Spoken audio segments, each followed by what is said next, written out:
Halo, Assalamualaikum warahmatullahi wabarakatuh. Jumpa lagi dengan Jobs di sini. Nah, kali ini Main Jobs akan bagi-bagi soal tentang salah satu jabatan ya, yang ada di seleksi P3K Teknis tahun 2022-2023 kali ini. Nah, hari ini Main Jobs akan membahas mm, materi tentang jabatan analisis ketahanan pangan. Untuk yang pertama, sesi yang pertama, seperti itu ya. Jadi kalau kamu salah satu yang mendaftar di jabatan ini, berarti kamu bisa mengikuti soal-soalnya. Nggak usah lama-lama, kita langsung ya ke pembahasannya.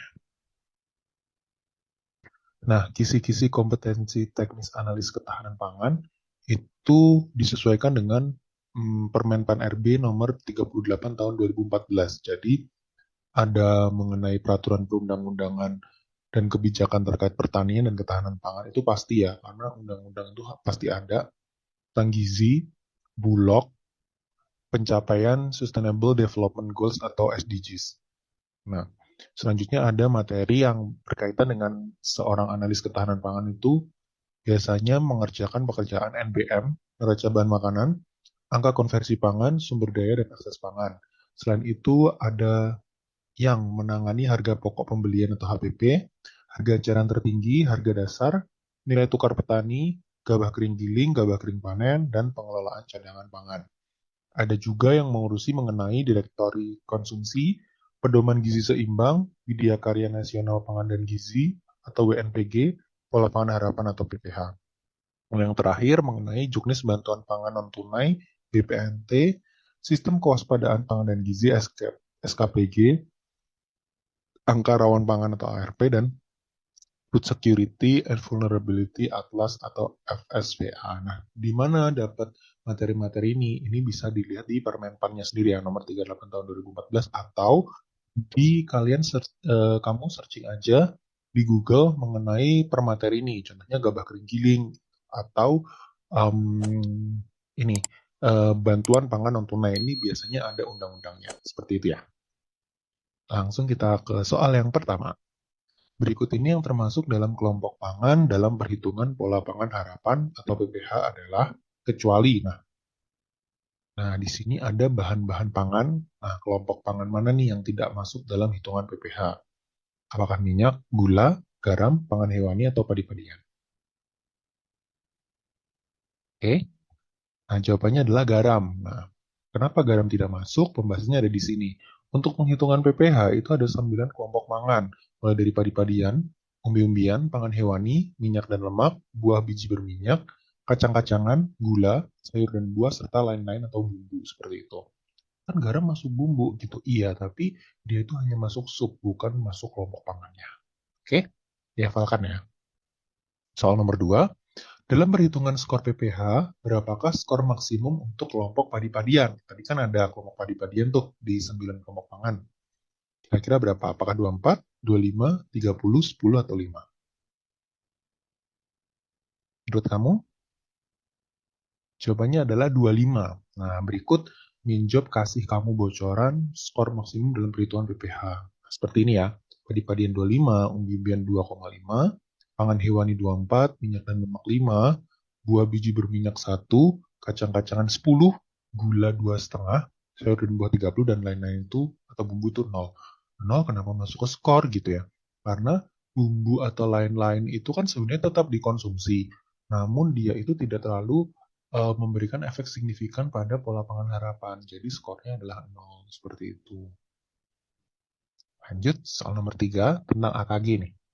AKG digunakan sebagai acuan bagi pemerintah pusat, pemerintah daerah, dan pemangku kepentingan untuk apa saja nih? Kecuali apakah untuk menyusun pedoman konsumsi pangan, menetapkan acuan label gizi atau ALG, mengembangkan indeks mutu konsumsi pangan, menentukan garis kesejahteraan daerah, atau mengembangkan produk pangan olahan. Nah, bagi kamu yang udah belajar pasti udah tahu ya jawabannya. Tapi kalau belum, mungkin kamu bisa kira-kira nih, kira-kira hati ini untuk apa ya? Boleh kamu pause jika ingin membaca ulang. Jawabannya adalah D. menentukan garis kesejahteraan daerah. Ini tuh tidak masuk. Jadi AKG itu tidak berfungsi untuk menentukan garis kesejahteraan daerah. Lalu apa saja sih yang digunakan, apa ya, maksudnya AKG itu digunakan acuan untuk apa saja gitu untuk pemerintah-pemerintah itu. Ada 11 atau lebih ya sebenarnya gitu. Uh, Kurang lebih kegunaan angka kecukupan gizi itu dari menghitung kecukupan gizi penduduk di daerah, menyusun pedoman konsumsi pangan, menilai konsumsi pangan pada penduduk dengan karakteristik tertentu, sampai menentukan upah minimum gitu. Jadi ada tuh nilainya gitu, angka kecukupan gizi. Nah, itu tuh kegunaannya untuk 11 hal ini gitu. Boleh di screen cap ya kalau mau. Lanjut soal berikutnya, keempat. Menurut Widya Karya Nasional Pangan dan Gizi ke-8, berapakah nilai angka kecukupan energi untuk anak laki-laki usia 10-12 tahun?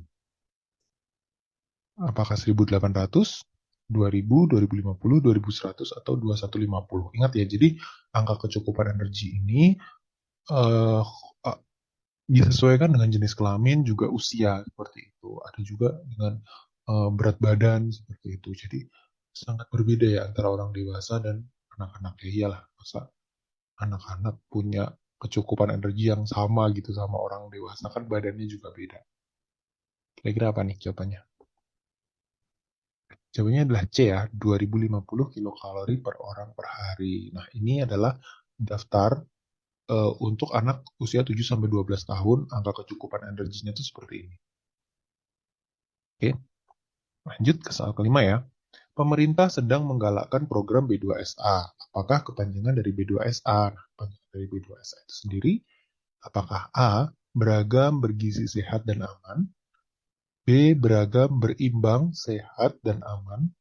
C, bergizi, beragam, sehat, dan aman? D, beragam, bergizi, seimbang, dan aman? E, bergizi, bermutu, sehat, dan aman.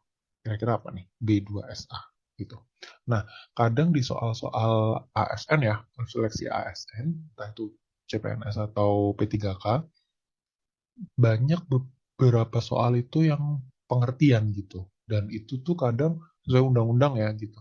Itu kadang membuat kita salah, padahal itu hal yang sepele gitu. Jadi kalau kamu mau belajar, diusahakan benar-benar detail gitu ya, pengertiannya B2SA, PPH, mungkin SKPG, atau nanti apa yang disebut pangan seperti itu.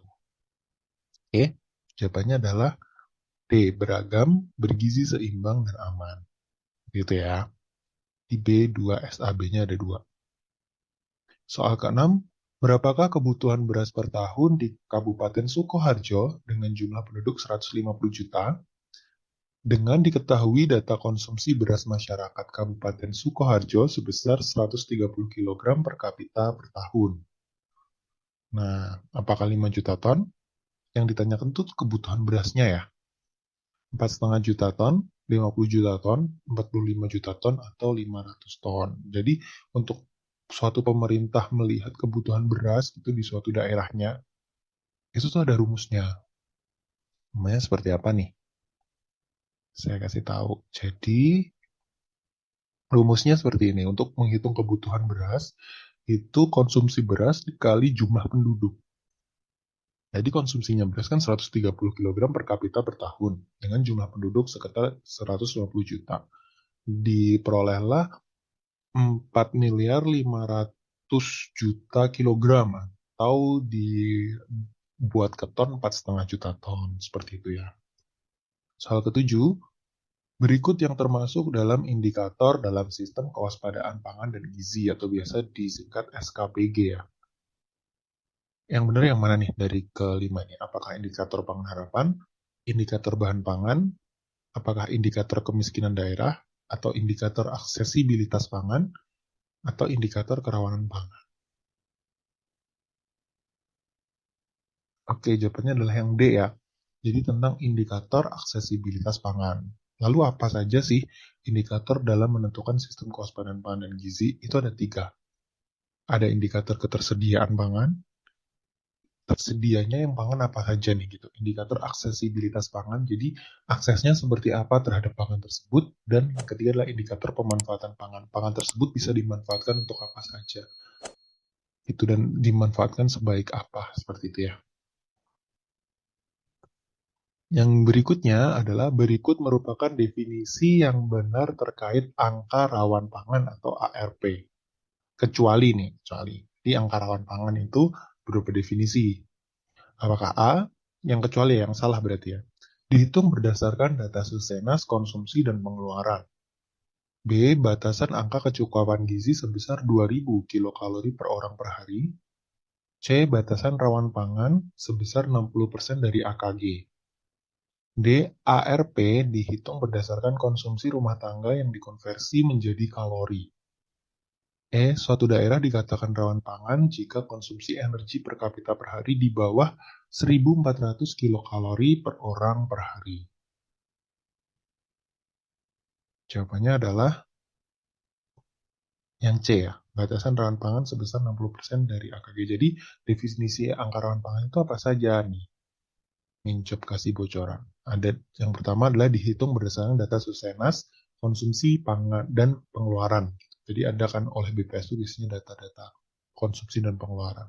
Nah, yang dipakai itu angka kecukupan gizi sebesar 2000 kilokalori per hari. Nah, batasan rawan pangannya itu 70% dari AKG, jadi 70% dari 2000, itu kan 1400 ya, seperti itu. Nah, ARP dihitung berdasarkan konsumsi rumah tangga yang dikonversi menjadi kalori. Kan orang BPS tuh biasanya setiap tahun dia mengadakan survei ya. Nah, survei itu ditanyain juga konsumsinya seperti apa.